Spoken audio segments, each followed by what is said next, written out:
அரசாங்கத்தை பொறுத்தவரை நம்ம புரியுற மாதிரி சொன்னோம்னு சொன்னால் அவங்க கேட்கறதுக்கு தயாராக இருக்காங்க.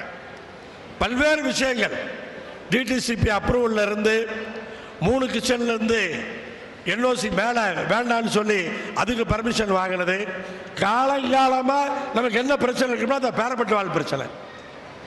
பேரப்பட்டவாளை இபியிலேருந்து என்ஜினியர் அளப்பார். அளந்துட்டு 1 மீட்டர் பில்டிங் ஹைட் அதிகம், 1 மீட்டர் அதிகம். அவர் கலெக்ஷன் கொடுக்கறதுக்கு கொடுப்பாரு, ஆனால் கொடுப்பாரு, ஆனால் 1 மீட்டர் அதிகம். அதே மாதிரி சென்னைனா சிஎம்டியிலேருந்து வருவாங்க. அளந்துட்டு நம்ம செட்பேக் உங்களுக்கு தெரியும், ஹைட்டை பொறுத்து செட்பேக்னு தெரியும். அவன் அளந்துட்டு 1 மீட்டர் அதிகமாக இருக்கு, செட்பேக் கம்மியாக இருக்கு. இது என்ன பதில் சொல்ல முடியும்? ஸோ இப்படி அந்த பேரப்பட்டவாள் தான் பெரிய பிரச்சனை.